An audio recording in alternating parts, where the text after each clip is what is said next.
స్థానిక సమరం అంటేనే ప్రభుత్వం వణికిపోతుంది. స్థానిక సంస్థల గడువు ముగిసి ఏడాది గడిచినా ఎన్నికలు నిర్వహించకుండా సర్కార్ మీనమేషాలు లెక్కబడుతుంది.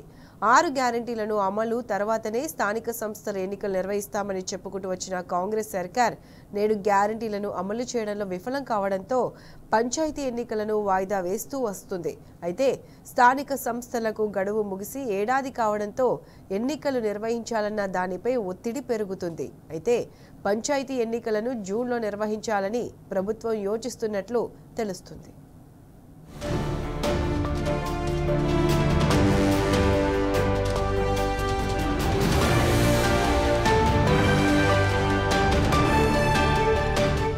పంచాయతీ ఎన్నికల నిర్వహణపై ప్రభుత్వం డైలమాలో పడ్డట్టు తెలుస్తోంది.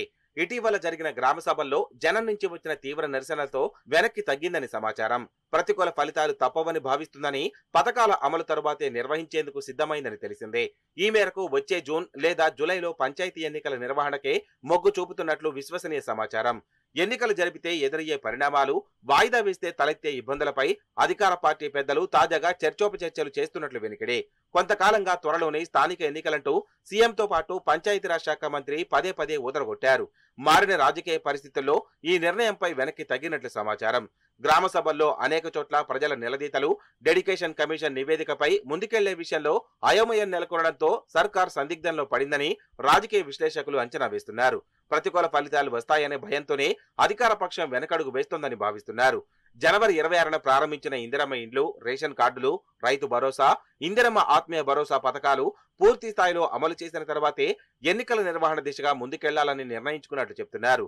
ఈ పరిస్థితుల్లోనే పథకాల అమలుకు మార్చి 31 వరకు గడువు విధించిందని పేర్కొంటున్నారు.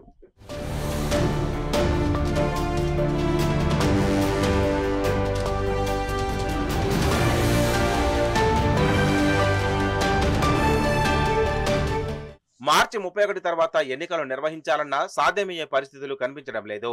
మార్చి 21 నుంచి 10వ తరగతి పరీక్షలు ప్రారంభమై ఏప్రిల్ 4 వరకు కొనసాగుతాయి. ఆ తర్వాత ఏప్రిల్లో ఇంటర్, డిగ్రీ పరీక్షలు, మే నెలలో వివిధ ప్రవేశ పరీక్షలుంటాయి. మరోవైపు ఎండాకాలంలో సహజంగానే నీటి ఎద్దడి, కరెంటు కోతలు, ఇతర సమస్యలు ప్రతిపక్షాలకు ప్రధానాస్త్రాలుగా మారే అవకాశం ఉంటుంది. ఈ నేపథ్యంలో మే తర్వాతే అంటే జూన్, జూలై నెలలో ఎన్నికలు నిర్వహించే పరిస్థితులే కనిపిస్తున్నాయి. స్థానిక ఎన్నికల నిర్వహణపై అధికార పార్టీ కాంగ్రెస్ లో భిన్నాభిప్రాయాలు ఉన్నాయని ఆ పార్టీ వర్గాల ద్వారా తెలిసిందే. ముఖ్యంగా ఈ విషయంలో మంత్రుల మధ్య సఖ్యత లేదని చెప్తున్నారు. పథకాల అమలు ఊపులోనే ఎన్నికలకు వెళ్తే ఫలితం ఉంటుందని కొందరు పట్టుబడుతున్నారని తెలుస్తోంది.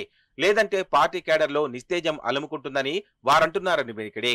సంక్షేమ పథకాలు అందకపోవడంతో ప్రజలు ఆగ్రహంతో ఉన్నారని, ఈ పరిస్థితుల్లో ఎన్నికలు నిర్వహిస్తే రాజకీయంగా తీవ్రంగా నష్టం జరుగుతుందని మరికొందరు చెప్తున్నట్లు సమాచారం. ఈ నేపథ్యంలో రాష్ట్ర నాయకత్వం అయోమయంలో పడ్డట్టు తెలుస్తోంది.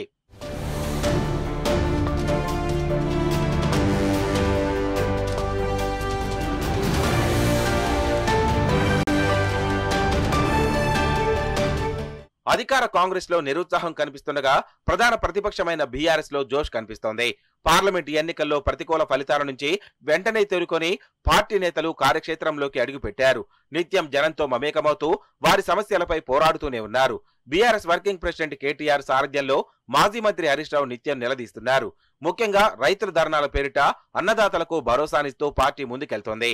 పార్టీ ఏ పిలుపునిచ్చినా రాష్ట్ర వ్యాప్తంగా అనూహ్య స్పందన వస్తుండటంతో అటు క్యాడర్లో, లీడర్లలో జోష్ కనిపిస్తోంది. వెరసి ఎన్నికలు ఎప్పుడొచ్చినా ఎదుర్కొనేందుకు బీఆర్ఎస్ పార్టీ సిద్ధంగా ఉంది.